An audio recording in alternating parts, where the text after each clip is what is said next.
I see you, Shauna.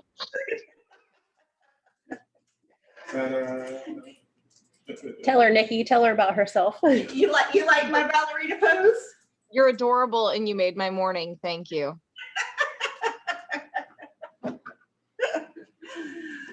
Well, you know, I got to do something because, you know, that's what I do. This is all I have. I genuinely appreciate you. Thank you. I appreciate you guys too. I'm glad you read your email. I did after I logged into the other Zoom, and then there was no one there, so I double checked it. So, look, I'm getting better about email, but if you want to hear one terrible lesson learned was yesterday I drove an hour out to a showing to get there 5 minutes early and check my email to find that my client emailed me 3 hours prior to tell me never mind about the showing. Oh my God. So it's fine. That's terrible. Yeah, it's all fine. It's all fine. Nikki, that's what you get though for not checking your email. Yeah, the universe keeps telling me to get better at it. So one day I'll learn. That's a God wink. Or just set your iPhone up where it pops up on the screen as a notification. Yeah. You know, From the current clients that you're working with, set them as VIP. So it pops up like a text message. Oh, good point. hey. I will try that. So we are at the top of the hour. So I wanted to just introduce Amanda Antini. I don't know how many of you guys have actually got to see her in the office. She's been a little bit MIA in case you guys have not seen. There might or might not be a little baby bump here. She is expecting in May, so not too long from now. However, Amanda is going to be teaching today or talking about the mastermind, how to get up into the top 20% in 12 months, because she is a pro at it herself. She did it her first year here with Keller Williams. You're actually talking to the rookie of the year for us for this last year. So she definitely has a lot to say. So definitely, you know, listen, talk, pick her brain because she did it great. And I'm just going to brag on her a little bit because her husband was gone the majority of the time. Almost the entire year. She has littles and she still rocked it out. So she has a lot of information. So please, you know, pick her brain, listen, because there's a lot of information here for her. So take it away, Amanda. All right. So thank you everybody for joining. I am a little bit ADHD, so if I get lost, just bring me back. It's really easy. I want to go over this first, just because this came from a book. It's our household favorite, Peak Performance. It has nothing to do with real estate per se. It's just, you know, elevating yourself as an individual for whatever you want to succeed in life. There's a lot of good information in there. I read it a few years ago. I've read it a couple times since then, and there is a lot of information that I take away from it on the regular for my real estate business. But these are some quotes from there that I really like and I use a lot for my personal real estate business. So the first one, growth comes at the point of resistance and skills come from the struggle. So basically what that means, when you hit a point in your business where you're not seeing a whole lot, you feel like the world is working against you, that's where you start to grow. So you have to keep pushing, push through that brick wall, do what you need to do to move on, because that's where you grow, that's when things happen. And then skills come from the struggle. That's pretty self-explanatory, kind of like life lessons. You know, any kind of a life experience gives you that knowledge that you need to pursue things and to continue forward. And then the second one, being uncomfortable is the path to personal development and growth. You're never growing if you're not uncomfortable. You never want to stay where you are either, because why do the same thing all the time and never grow if you have the expectation to grow? So that's that. Super awesome book. If anybody wants to borrow it, let me know. I'm happy to just bring it back. It's one of my favorites. So I start now. Basically, The top 20%. So for me, I'm a really competitive person. I really like to push, and I would like to say that I compete with myself, but I don't. I compete with everybody else because I have that competitive spirit. It's not a bad thing. Just keep in mind at the end of the day, you are competing with yourself because you do not have the same situation, the same plan, the same goal, the same finances as everybody else. So find where you want to be, create a plan, and dig into it. You know, a big plan is a big plan, but when you break that down into little plans, it starts to come into action. So just a couple things I want to touch on, really how I got there. I just finished my first year, so I'm not at all like a seasoned agent yet. I was quite shocked when I got that you're in the top 20%. I was like, wait a minute, no, I'm not, there's no way. So it's not anything, you know, rocket science. It's not very hard. You just have to find where you stand out. There's a couple of huge things I want to talk on just because for obvious reasons, the biggest thing to success in this business or this industry is lead generation. Every day lead gen, but the misconception I think that a lot of people have, lead gen doesn't just mean reach out to people and try and find clients. There are a million different things under that scope of lead gen that become really, really important for our business. Just to touch a little bit, I asked Morgan to come today. She's a loan officer with Movement. You know, we kind of partner up with them, but even if Morgan was not with Movement Mortgage, she would still be one of my preferred lenders. And there's a really big reason why. Any kind of vendor you have in your list, whether it's the lender, it's your own transaction coordinator, another agent that's helping you, like a mentor or a coach, HVAC inspectors, roof inspectors, home inspectors, appraisers, anything under your scope of vendors that's going to help your client get to the closing table is really, really important for your business. There's a huge word that means a lot in this industry. I don't think a lot of people fully understand what it means.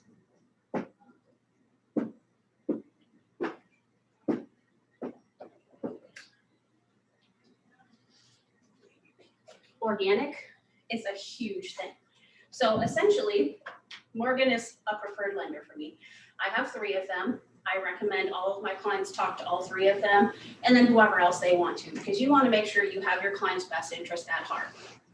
How do you know what lender is going to be best for them? You don't, they do. She is one of my 3 preferred. Every one of my clients gets her card. They get the backstory on how I know her, what she does for my clients, along with all of the other lenders that I use. Morgan is not just my preferred lender. Her and I have established a very good, close working relationship, because what if my client decides not to choose Morgan and they want to go with someone else, like USAA, Navy Federal, whatever? We're one day from closing and the deal's falling apart, because let's face it, we all know that kind of happens when you hit the corporate world of mortgage and banks. Who do I call? Morgan, this is what's going on. Please help me. What do I do? She's going to step in, offer any advice that she can, regardless of if it's her client. And it's not just because she wants the business. It's because she wants everybody to have a good experience with home buying, and she genuinely wants to help everybody. That's a huge portion of my business, because at that point, it's not just about money. It's about organically helping people. Huge, huge deal. It's the same with every vendor that you have. You want to make sure you establish relationships with them. These boxes of cards, I bought a couple of them in case you guys want to use them. I actually got this from Jackie last year, early on, Jackie Pearson. She brought a bunch of cards to one of her masterminds and passed them out for us to write, you know, little notes to 3 random people. And, you know, thanks for doing this, or thanks for being you, or whatever. And I kind of took that and evolved on it. I write my vendors all the time. What do people get in the mail? Junk, bills. It's nice, you see a handwritten card, you go to the mailbox as an adult, you're kind of like a kid on Christmas. Oh, I got a handwritten card, that's awesome, it's my favorite. Write them, tell them you appreciate them. Thank you so much for doing this home inspection. It was really great, really helped my buyers. Thank you so much for coming out and giving my clients a good roof inspection and letting them know that this roof is okay. It really secured the idea in their back of their mind that this is a good investment. Single source downstairs, they have worked tirelessly on some of my transactions. Some of them have been whack. Like, out of control, crazy, you know, one side's not doing this or the other side's not doing this, or it's just a mess from lending or whatever. They'll be there 7, 8 o'clock at night trying to get a deal closed the next day. Spend $75, $100 of your commission check, treat them to lunch. Give them a gift card, they can choose the day, they can make sure they don't pack, and you have catered their lunch. That's a huge way of thanking them, because at the end of the day, they're not just your vendors. Those are relationships that you have established to keep your business going around and around every day. Make sense? Another huge thing about vendors, they're not just your vendors. They turn into your friends, your family. So for example, one of my vendors, super awesome guy, owns a roofing company. When I was on bed rest for about 4 months, I had no active production. I wasn't doing anything. I was on Facebook, you know, social media, lead generating every day anyway, just to stay on the market, to try and gain clients for the future. People looking for roofers, people, you know, that need a patch job or need this or need that, and I know he can do it. I throw his name out everywhere, all the time. That's given him so much business. Now he calls me every time he has somebody that says, I'm going to be listing my house soon. I need to get an estimate on a roof because I know it needs to be done, or this needs to be fixed before I list it. He goes there just to have casual conversation. You know, you decided who you're going to list with, you know, how's everything going to go, da, da, da. If they don't already have an agent, guess what? He hands them my phone number. That was just organically, I have made a business relationship so that I can further help my clients to the best of my abilities. Another thing we touched on, you know, 10 minutes ago in the PC class, I actually spent an entire week with my home inspector all day long at every one of his appointments. I got in the crawl space with him. Obviously this was pre-pregnancy, so it's a little easier. Got in crawl space, got in attic, walked all over the place, did everything that I could to try and see how does he create his home inspection list? What does he inspect? What does he look for? No, it does not make me a professional home inspector. I will not see everything, but I know the biggest things I need to look for. I know the things that are going to make a deal fall apart because this is in the crawl space, or this is going on with the roof, or there's a huge structural concern, and I don't want my buyers to lose out on that. Because I have wasted that entire week to somebody else, it wasn't a waste to me because I'm able to best represent my clients. But furthermore, I have really established that working relationship with my home inspector. So I go under contract with a house that's as is, and we only have 5 days for due diligence to give us the strongest offer. I can then call him and say, hey, I have this going on. Can you fit me in anywhere? There has not been a single time where he has not been able to say, sorry, I can't. He's always there. He always makes it work because we have established these relationships. And also on the back end, every time a new agent comes in or another agent from another firm I talk to, they need a home inspector, I'm always dropping his name to give him business. So it's all about developing, you know, personal relationships, business relationships, turning them into personal relationships, because even though it's your business, what is your business doing? It's feeding your family. It then becomes personal. You're not only feeding your family, but then you're feeding their family too. So keyword, be organic about it. Don't ever look at a client like they are your paycheck, they are your salvation, they're going to get you to the top 20 or anything like that, because that's not what it's for. As long as you have the general idea in the back of your head, I want to do real estate, I want to be a great agent, I want to be a high performing agent. Like me, I have huge goals for my future. I have huge goals for why I started real estate, but that's not why I do it. I went into real estate to help the other military spouses in the community, because when we were looking for a house, we had a great agent. Before that, we did not. We were stuck in nasty rental houses and bad neighborhoods because we were trusting property managers, trusting other agents.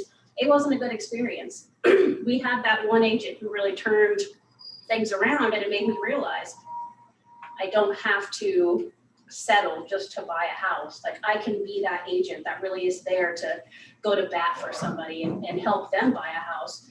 I mean, it even comes down to if somebody's on a wives page on Facebook, they're looking to buy, they don't want to buy for a year, or they already have an agent, they're just looking for something. I have no problem messaging or commenting like, this is who I use, this is what I do for my clients. Let me know if you need more information. I'm happy to send it your way or work with your agent to give them that information, whatever, because at the end of the day, it's not about my money. It's not about my paycheck. Yes, that's a huge indication of what I need to do every day, but that's not what drives me to try to succeed. It's the ability to help the people in my community. So that's a huge thing. I don't have a super lot to talk on, minus just how I lead generate, where I go to lead generate. So before I talk about that, does anybody want to ask questions? Have anything they want to talk on?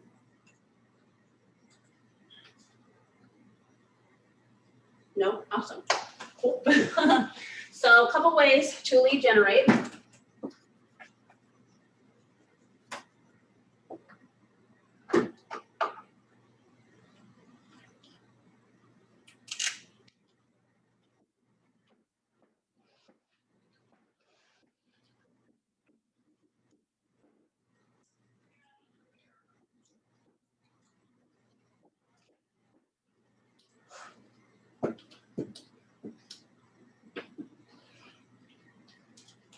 So here are the three biggest things that I focus on: social media, vendors, and your inner circle or your sphere of influence. For example, I have it not any easier than anybody else, but it is a little bit easier for me to lead generate. The position my husband's in with his job in the Army, it opens access to a lot of different people all the time. So he is constantly putting out my business card to people. When I say he's my biggest advocate, he is truly my biggest advocate, because he will push my business card on anybody. He does not care. And it has brought good business to my real estate career. Other than that though, I really focus on social media, and it's not just go on the resale sites or, you know, go on Wives page, go on the marketplace, find if people are looking for houses. It's looking in between all of that. You know, we're going to be here in a couple of years. We're really thinking about retiring there, and we want to know what's the best school districts. Bam, a couple of years, they might want to retire. They're going to be military retired, still have a VA loan. They might want to buy a house. Start organically having conversation, not to turn them into your clients, but this is what I do for a living. How can I help? I can't tell you one neighborhood is bad compared to the other because that's illegal, but I'm happy to answer any questions that you have, tell you based on other experiences from my other clients. This is where a lot of my clients like to be for this reason, or this is what my other clients like to do. And this is based on my own personal experience, what I like to do. Not because you want to get a client, but because you want to help somebody in the community. They're coming, they're trying to prepare well in advance, give them the information that they need. Because when 2 years comes and they're ready to get here, who are they going to remember? Oh, there was this one agent. She was so helpful and she never pushed trying to be a realtor on me. I would love to work with her. She was very, you know, sincere in what she was doing. She wasn't looking to gain a client. She wasn't looking to gain a paycheck. She just wanted to help. That's the kind of person I want to work with. Everything in lead generation is from now until 3 months on. You're never going to see that today. I mean, once in a while you'll get on Facebook and see somebody, you connect, they get your client, you're in contract in 2 weeks. Great. That doesn't happen all the time. Everything you do now, it's a byproduct of what you see in 3 months to a year out. So keep that in mind. You want to get things done now so that you have that bread and butter in that time. Another huge thing. I have a question before we Sure. move on from social media. I actually have a few questions. Are you marketing your social media on your personal page or a business page? So I do Or not both? have a business page. Okay. A lot of people do. I think it's smart for a lot of people. For me personally, I just want to be personal with my clients. Right. You know, I want them to see me, how I am. Every time I offer my services to somebody, I send them a friend request, not because I want them to keep me in the center, but because I want them to see who I am as a person. Right. So I'm new. I've only been licensed for about a month or so now. And I've created a business page, and what I found is that I market different on my business page than I do on my personal page. Mm-hmm. A prime example was I made a video last week of a property that Margarita and I showed. Mm-hmm. And the video on my business page was kind of, I'm not gonna say bland. Stuffy, More professional. professional, right? But the one on the personal page had like a rap video in the background. And what I found was I had like 300 people like that video, and the one on the business page didn't get any hits. So I'm still just trying to figure out like how to navigate that space. I think on a business page level, it's good, you know, you have a client, you refer them to your business page. Right. To me, that's where I would post things that are educational, you know, like one of the home warranty companies I use, Old Republic, that I refer to. Right. The guy I work with, his name is Troy. He has all kinds of live Zoom meetings, and when COVID's not a thing, he'll hold brunches and stuff specific for HVAC classes, plumbing classes, all that kind of stuff. Right. I will submit that, you know, if I had a business page, to my business page, so that all of my previous clients and people that are on there can see this is a good way for you to stay connected in the world of home buying, because just because you're a home buyer doesn't mean it stops from there. You're always going to have the responsibility of being a homeowner. So this is what's going on in your neighborhood this week. Oh, there's reports of this for the 295, you know, construction they're doing, or just the other day there was a hole in the middle of Morganton Road. That's the kind of stuff I would post on my business page. Right. As far as lead generating, getting your name out there, all of that other stuff, I would leave that to my personal page, because your biggest sphere on your personal page are the people that are there. They're gonna see that video, oh dude, he's so cool. They might share it or might comment, and then somebody else is going to see that that's on their Facebook page. That's exactly what happened. That people start sharing it left or right, yes. So I do the same thing. I have my business page, and I started, in the beginning, I had all my stuff going there. But when you look at the algorithm of Facebook, you're already in these people's feeds. Right. So they're like, Facebook is not inserting into their news feed stuff from your business page. That's- They're inserting it from your personal. That's the second part of what I was going to. Yes, so I do most of my stuff on my personal page, and then I share it to my business page. So it's linked there as well. Right. But if you think about how many friends do you have on Facebook? A few thousand. So there's a few thousand people that are already in your network, and all you have to do is post and put in your stories, and they already kind of know your personality. If you go into real estate and they see some side of you that they don't even recognize, they're gonna be like, what the heck? Right. So just like keep it you. They're friends with you. They're not friends with, you know, this strange person who's, you know, trying to do this different thing now. Like keep it you. That's the beauty of this business, is that you build it around you. And when you start advertising and everything, what you're doing is you're creating a sphere of influence. So like Amanda said, like, and the biggest thing for me, I educate people. I don't go out there and be like, buy right now because of the rates.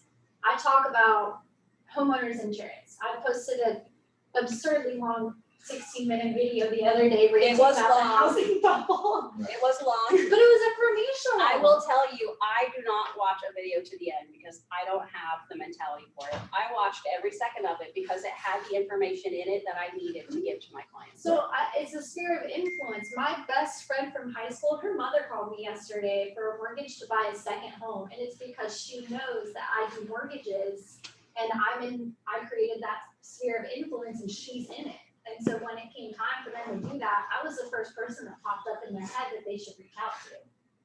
So But if you think about it, you didn't see the video, so you don't know, but Morgan had done all of her research before the video to have the right statistics, all of the right numbers, all of the right specs and everything as far as what she was talking about, so that people knew she did her research. She knew what she was talking about. It wasn't just a number that's thrown out there that people give, you know, oh, 30% of homeowners do this and this and this. It's not just a magical number she pulled. It was a real number that she pulled on statistics. She did all of her research to back it.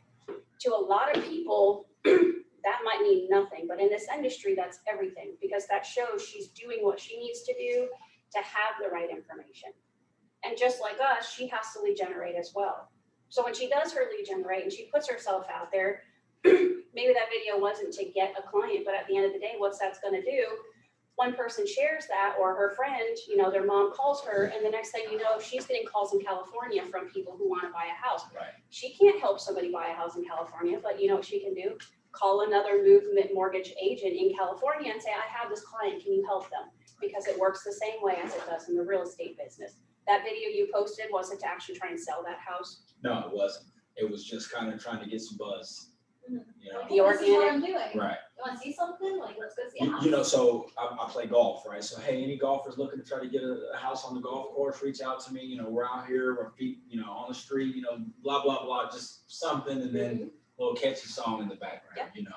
And it was funny because a friend of mine was like, no, I wouldn't post that. You know, it's kind of, And I said, no, this is exactly what people want to see. It is 2021. Right. We are not in 1950 anymore. We have to adapt and move with the times. And that's what people like. You know, we're appealing to a whole new market of buyers. We have to be that market of buyers in order to succeed. So that you posting the video with the rap music, being silly, being funny, Right. that's what people like. You're laid back. You have a sense of humor. People don't want professional and stuffy. And if they do, you know you can present it to them. Right. This industry, part of the beautiful part of it is that it is not one size fits all. Just because you're a realtor and I'm a loan officer doesn't mean that we have to have a working relationship. It could be something where, you know what, it could not be organic.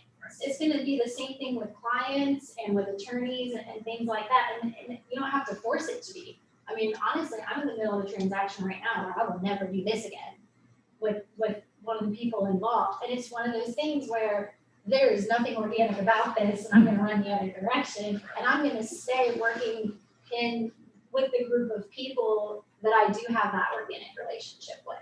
So, you know, we can't expect it to be one size fit all. Everybody is good working with everybody. You might not be the right realtor for the client, but even better, that might not be the right client for you. You know, you might not want to work with them. So, We will know that. Thank oh you. yes. Thank You and I specifically know that one. Yeah, for sure. It's a let it be kind of thing. I do have one other question. I don't want to beat a dead horse, but I know that Keller has some type of relationship built with Facebook, right? Okay. How do we leverage that? And if you don't know, then I'll ask the right people. But you know, like I set up the business page, and you know, I'm getting some hits, and basically everybody who's on my personal page has liked my business page. But I do want to leverage that Keller sponsorship with Facebook. They do. And let me actually direct you right over to Rebecca. I am not on Facebook like that. Okay. I will get on the wives pages. I will scroll through my newsfeed to lead generate to see what's going on in the community, but I don't post on Facebook. I don't, you know, do a lot of things. Can I actually answer that? Yep. It's about the ads. Okay. That's where our relationship with Facebook is with the ads. Okay. So we partnered with Facebook and with Google to figure out the analytics and to make our ads better and how to get the more foresight in the Facebook for them. The reason to direct you with Rebecca, she'd be a good person to have a Yeah. conversation with because We talked the other day. Yeah. And I'll get with She's- you offline. I don't want Yeah. to derail your class. Yeah, I was gonna say, she's a Facebook guru, but to directly answer your question, it's about the ads specifically where we have the relationship. Okay. And like I said, I don't want to derail your class. I'll get with Rebecca that's offline. a really good question. We talked about it the other day. I know she's using Marketplace heavily. Mhm. But it's the pay, what she's talking about is the paid ads in command. Mhm, You gotta go through command and create paid ads, and then you're gonna get more hits mhm. with those paid ads. More people are gonna see it. Yeah. And when you can see, it'll tell you how many people see. And I think I got it to 50,000? Something like that, yeah. If you can do a regular ad through Facebook, but if you do an ad through command, you have a much wider audience, and it's because of the algorithms that Keller Williams has put together. Thank you, Amanda, and thank you, Morgan. I appreciate you guys. For sure. So I did invite Morgan here specifically so she can just talk for a few minutes about why it's really important to build those relationships as part of your lead generation, because I will tell you, I did not get to the top 10 or 20% on my own. I established these relationships organically because I wanted to make sure my clients were taken care of, because in real estate, whether you're a buyer's agent, a seller's agent, you represent a renter, that is your number one goal, to do the best you can for your client. It's very important for that, and there's reasons why also on the other end. So Morgan's just going to touch super briefly on why having that connection with your vendors, your lenders, your attorneys, whatever, is really important, and how it helps you build your success. Should I come up there? Whatever you want to do. Morgan, what's your last name? Rose, Rose. like the flower. So, Amanda told me at 10:30 this is happening, otherwise I wouldn't be in a t-shirt with my hair in a bun, so I apologize for that. She's repping. Every day, Movement is famous for their t-shirts, so if anyone wants a t-shirt. Honestly, I can tell you exactly why Amanda's in the top 20%, and it's because she goes so far for her clients, and it has absolutely nothing to do with money. I work with I work with a lot of Keller Williams agents, but I work with agents that work at all kinds of firms in Fayetteville. And I can say that Amanda is one of the few that literally doesn't give a hoot about the paycheck. She is 100% in her soul into doing this just for the good of other people. And that is exactly why she has been as successful as she is. Because she never loses sight that this is the number one reason I'm doing this, and I want to take care of fellow military families. Like that's the bread and butter for her as far as why she got into this. And a lot of people lose sight of why they came into this business, but she has not lost sight. And so that's why she's made it to where she is. And then the other thing too is you'll know when you find something organic, like Amanda just did it from the very beginning, but a great example is I referred a close family friend over to Amanda after they dumped 2 other agents who didn't give them any of their time and were just chasing listings. These people have been looking for a house for 6 months. I got them over to Amanda and they asked me to go to their showing on Sunday with Amanda. And we literally sat there in the kitchen for 20 minutes, just Amanda and I talking to them about the house, about what they could do with the equity at the price point that they were getting from it, the different options they had. And I left there and I was literally thinking like, oh my God, I need to call somebody and tell them about what just happened, because it felt so good to just stand there and just collaborate with a group of people that you have that connection with. And when you find somebody that you work with and you just fit like puzzle pieces, there's really like no limit to what you can do and how you can take care of people. And I think people underestimate in this business how challenging it is to find that network of people. And it's not just, agents and realtors. Like she said, it's who do you refer for the septic guy?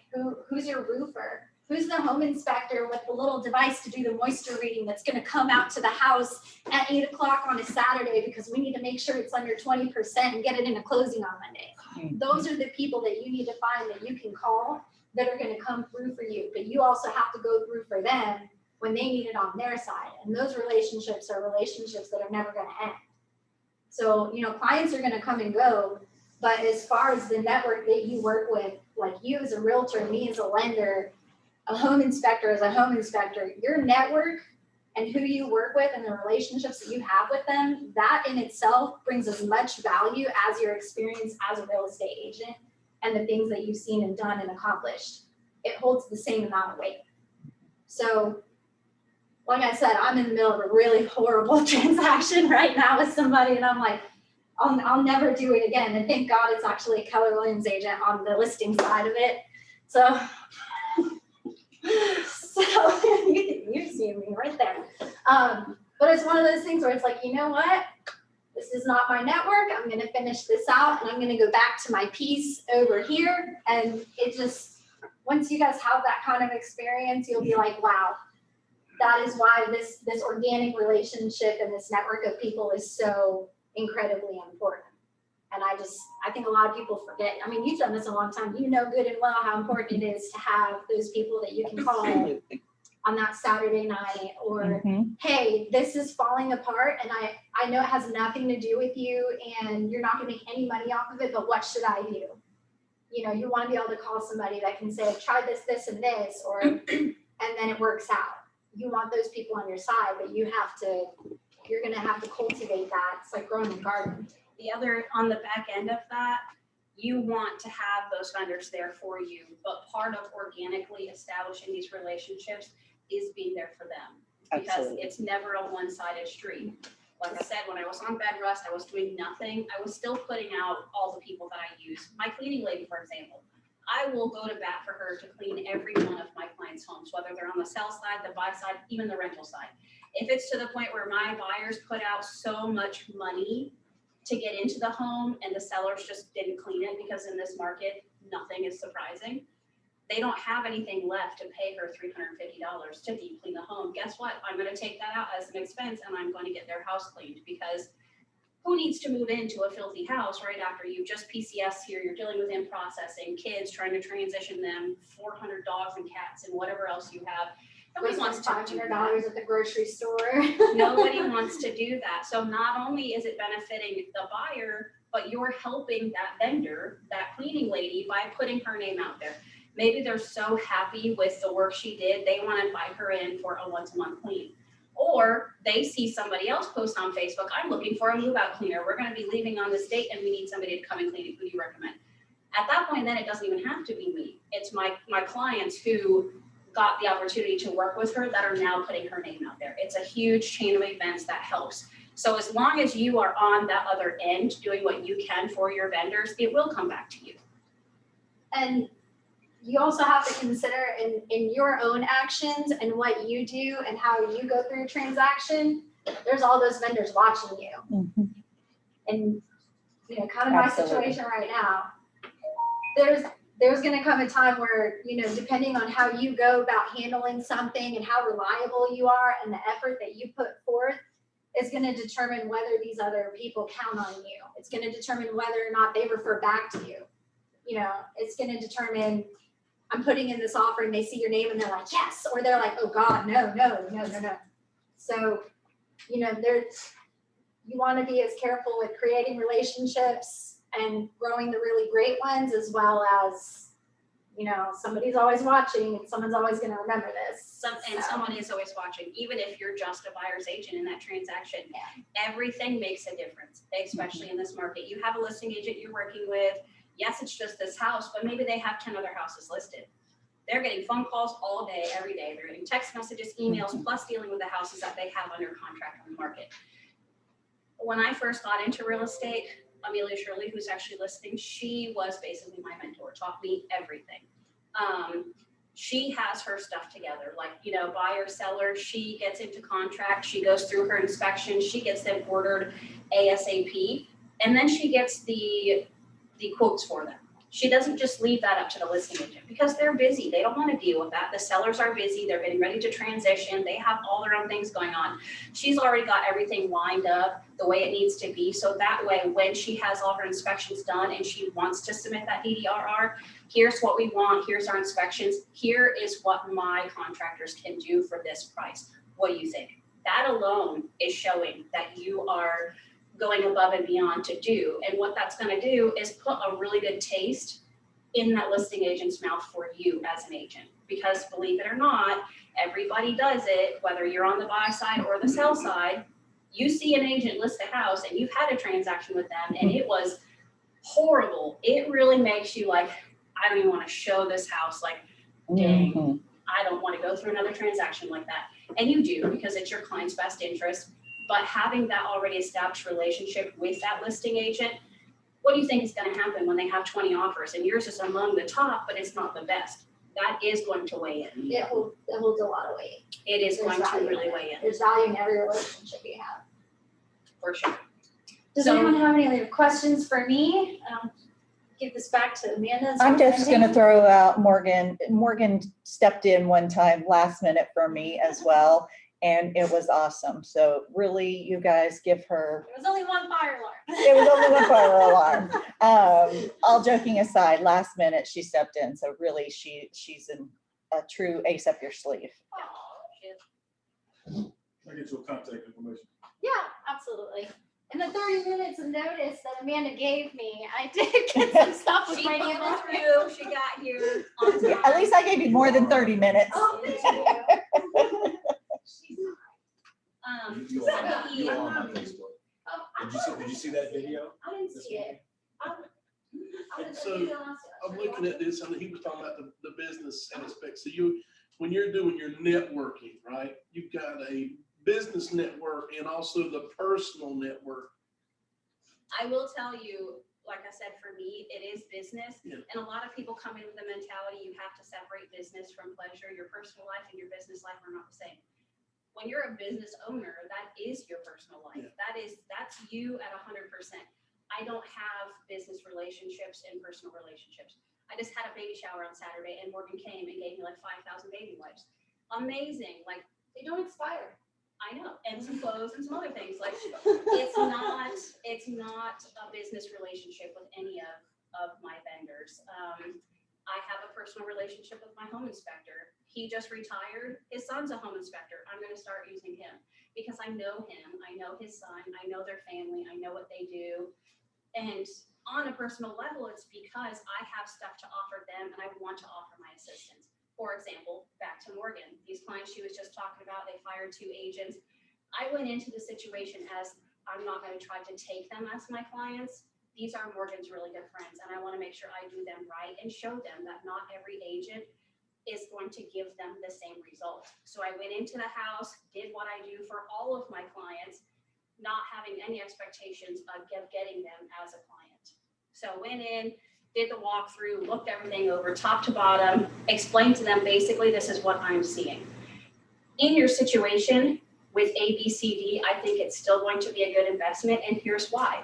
And then I pulled comps that night based on, you know, if they did this kind of updates, if they did this, where's the house gonna be valued at when it's done?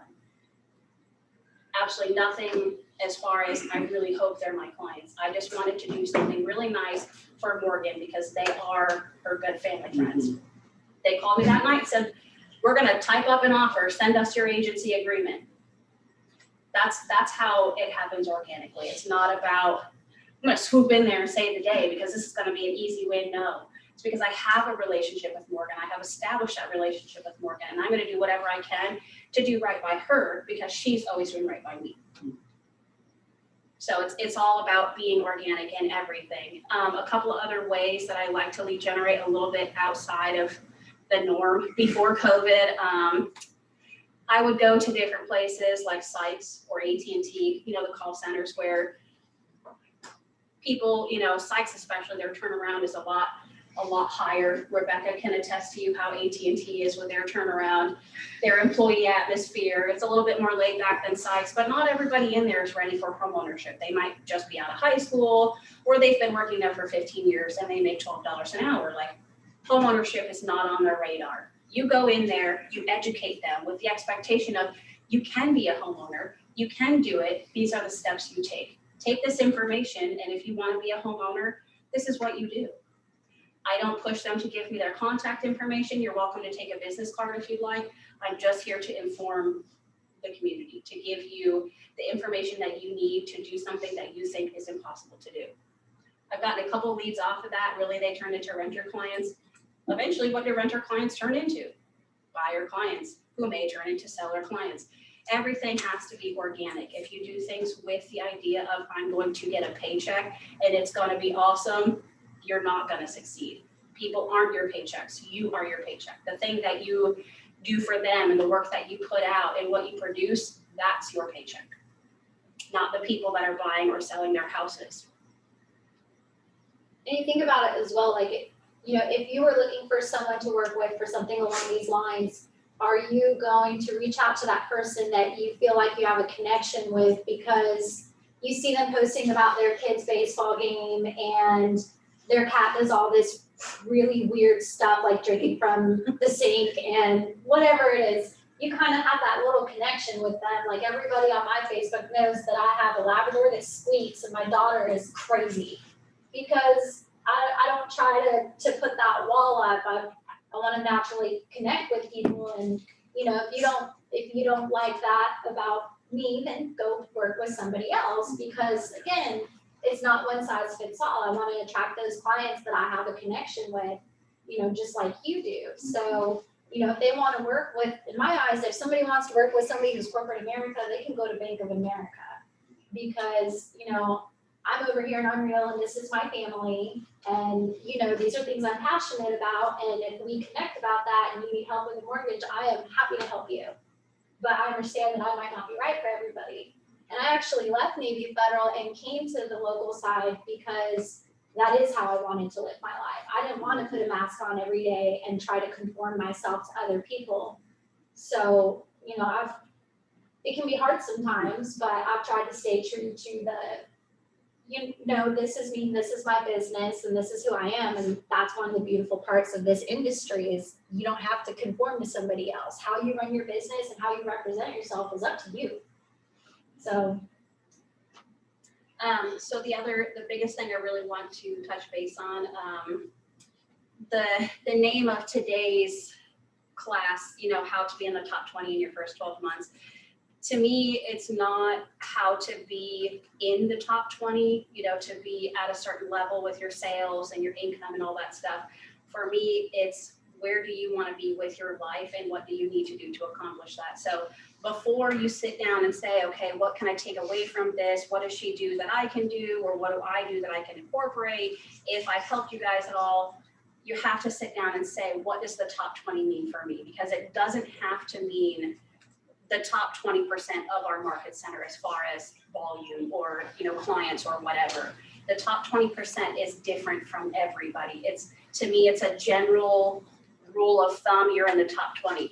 If you set yourself a goal and you break that goal down into realistic goals to hit that big number, you're in the top 20% of your own life. You're doing what you need to do. You are succeeding. So don't ever look. And that when I first started, that was a huge no-no for me. I was competing with all of the top agents. I wanted to be on that top 5 board every single month, and I was close a couple times, and it was so depressing when I didn't get there. It was so annoying. I wanted to cap so fast. I was so discouraged when I wasn't capping. And then I finally got to that top 5 board, and I was like, okay, that's great. Now what do I do? Because I've spent all of my energy getting on that board and it's done, but what now? Find a realistic goal, set that realistic goal, break that goal down into more achievable situations, and then accomplish that goal. And when you accomplish that goal, you're in that top 20%. If your final destination is not to hit, you know, $5 million in sales for the year, and it's more, I want to have that freedom on my time to spend with my kids or travel the world or do whatever. If you're doing what you need to do to hit that goal, you are in the top 20%. So realistically, top 20% is just a state of mind. Whatever that top 20% is for you, just make sure you're breaking your goals down effectively. I'm not very good at time management because my top goal is to make the most money out of everybody in the whole world for all of the things I have to do.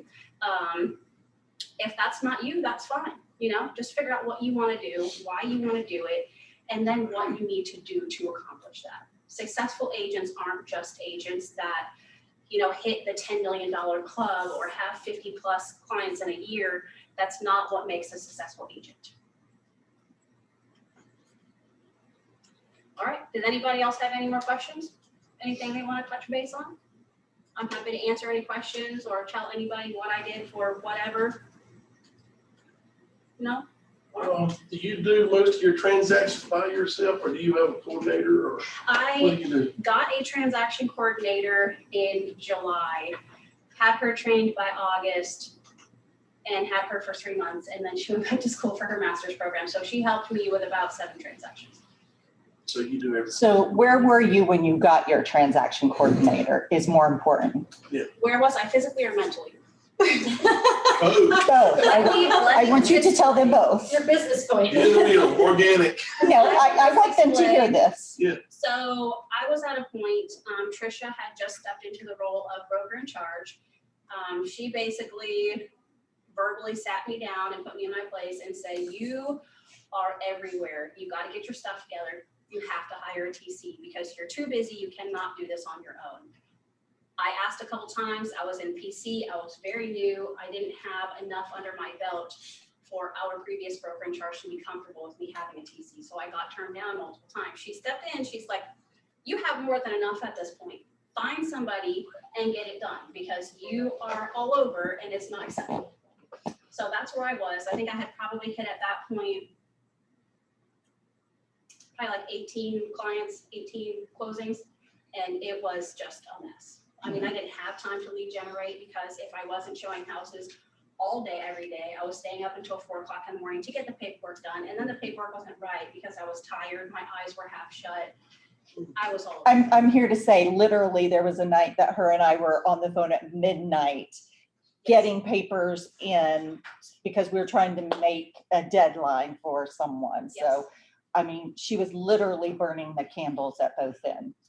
So definitely don't get yourself to that point. Leverage is a huge thing in this industry. I have fought it tooth and nail because I want to keep all my funds for myself. Leverage the things that are important that are not necessary for you to do. So for $250 or $350, have that transaction get them behind you so they can do all of your paperwork. They can help out with your inspections.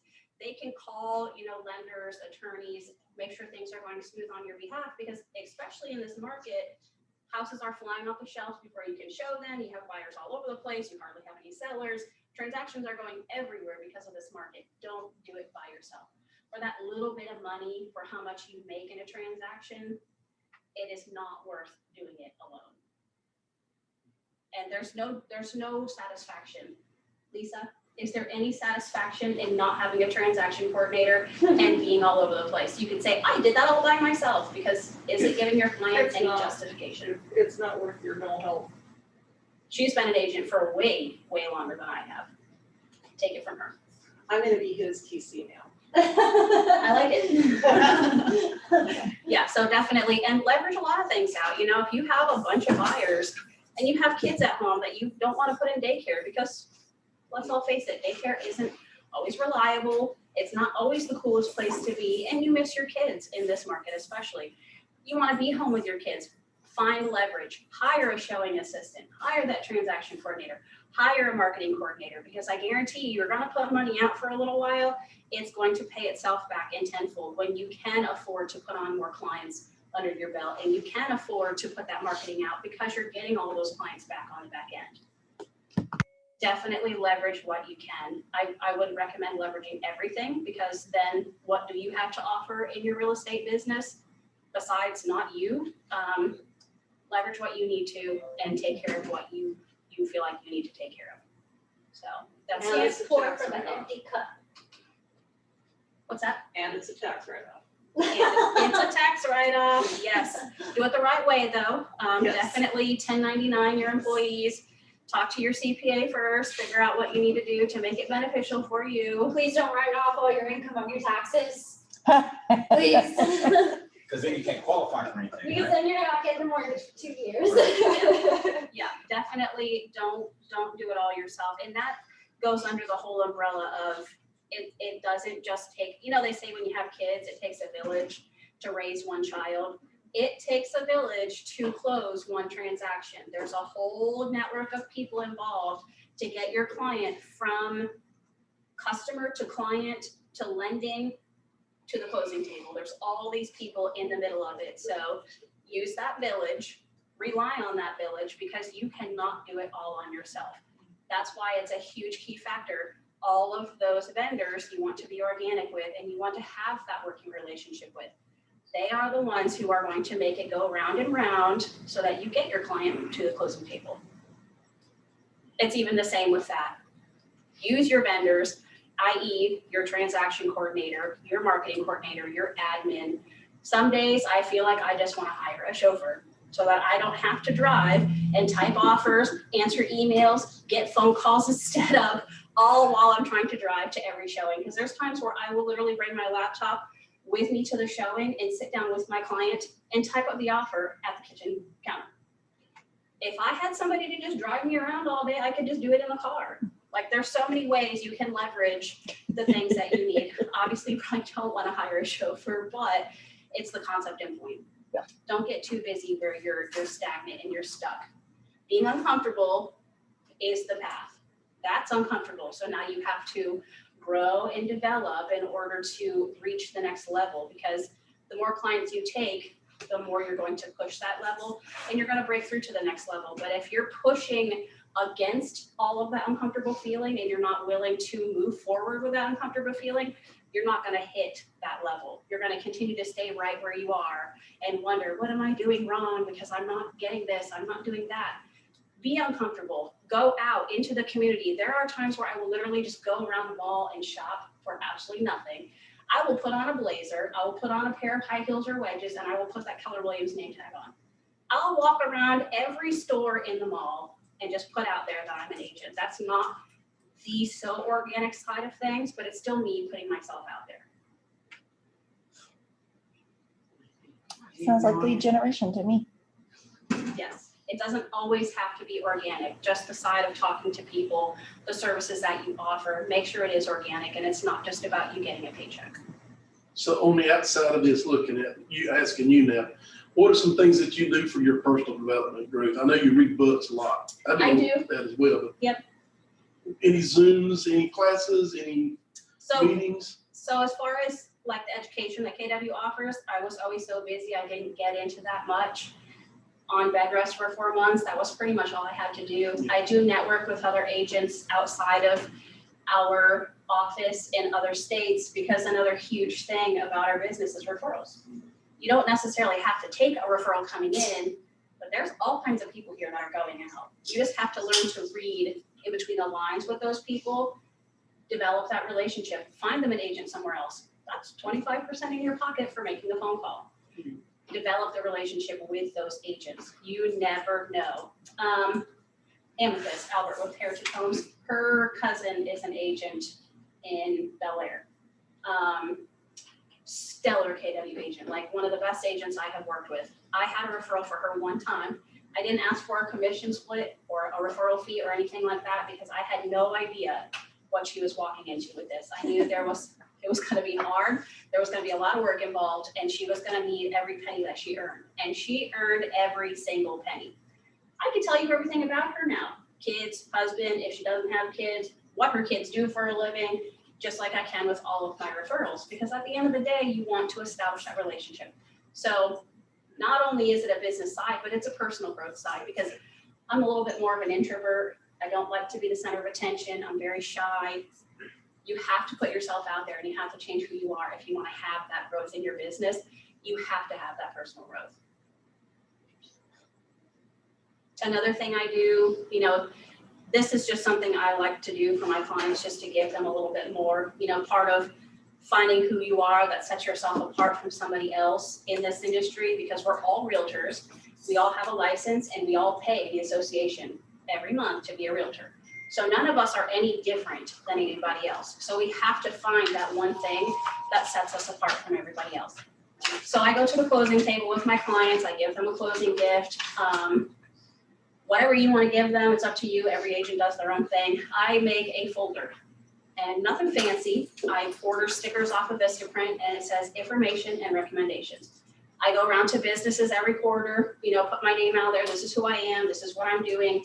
I would love some of your to-go menus, or some of your business cards, some of your pamphlets, so I can put it in this folder. It has, other vendors that we use during the process. If they need an HVAC system taken care of, if they need their roof, if they need septic, anything that had anything to do with the transaction, the business cards are in there. It also helps them look back, like, oh, we're having an HVAC issue now, and we got the inspection. What's going on? Here's the information from it. Get your HVAC report, call them, see how you can diagnose it. But even outside of that, like the match house, for example, I'll go there every quarter. I get a to-go menu, and they give me coupons for a free appetizer, or it's like a 6-pack of one of their seasoned beers with a purchase of something else. Just little coupons, whatever. And I will staple it to their to-go menu, and I will put it in that folder, along with like the climbing place in downtown Fayetteville, a couple other local places. There's some information about like Jordan Lake or some other things around here. You never know what your clients are gonna need. So don't just be there to help them professionally. Be there for them personally. I give them all of that. You have no idea the turnaround I've had because I give that to them. One person might be looking for a daycare. Another person that I worked with, this is where my kid goes because my agent said she brought her child here once and she absolutely loved it. We love it. Oh, you're moving. Okay, well, let me give you my agent's number. That has happened several times because of that folder and all of the information that I recommend to my clients. It's also a matter of, all right, our transaction's done, I'm done with you now. It's let me set you up for success. So whenever I have a closing, within a few weeks, I send an email with where to set up their automatic payments, their first payment letter, but I also have attachments that go through basically the life expectancy of the different things in their home. And I let them know, hey, North Carolina has hard water. It's important that you have your water heater drained every single year because it builds up sediment. Add years to its life. Also, it's not, will you get termites? It's when. You need to be cognizant of this if you've never lived in North Carolina before. It's a matter of, hey, it's not just I got a paycheck and now I'm done with you. It's cool, you closed on your house. Here's some information. If you need anything, just let us know. Yep, there's another agent at the firm, Stephanie Porter. Her middle name is Happy Mail, I swear. She is bomb.com at keeping up with her clients, and she randomly drops off Happy Mail. She throws things through the mail. She'll set them on front porches. That's just another way of organically keeping up with your clients, making sure they have everything that they need, because realistically, you're making, $3,000 to $9,000 on the sale of their home, when it is, like Shauna said, just a contract, but it's not just a contract. Do whatever you need to do to earn that sale by organically inserting yourself where you feel like you can offer assistance. Don't go outside your scope of your profession, obviously offer lender advice or anything like that, but something as simple as, oh, by the way, when you get here, if you buy a car in the state of North Carolina and you have it registered here, you are going to need to get it inspected. Here's where I go. This is all the information. You can get it done anywhere. Silly little things that people would never know. They have kids. They're going to get here. He and she are going to get a job. They're going to need childcare. Well, they've never had childcare before. They're military. Oh, by the way, there's this thing called Childcare Aware. It's great if you're a military family and you qualify. This is what it does. Just organically insert yourself to give them a better life. You know what I mean? To earn that money, because at the end of the day, anybody that has a name tag with a realtor and a license can do what we do. You have to set yourself apart.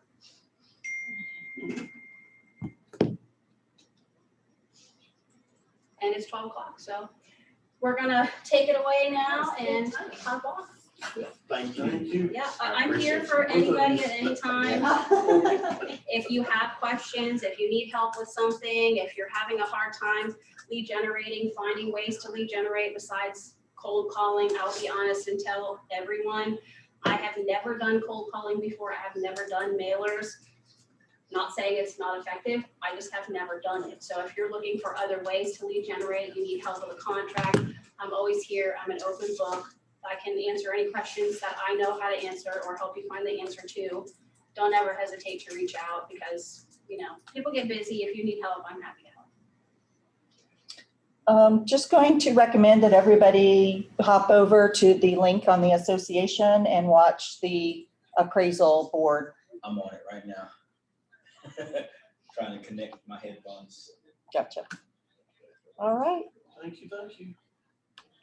Appraisal board. Yeah. Yeah, the luncheon. Oh, what is that about? It's Are they talking appraisal. about, Speaking. different appraisers are getting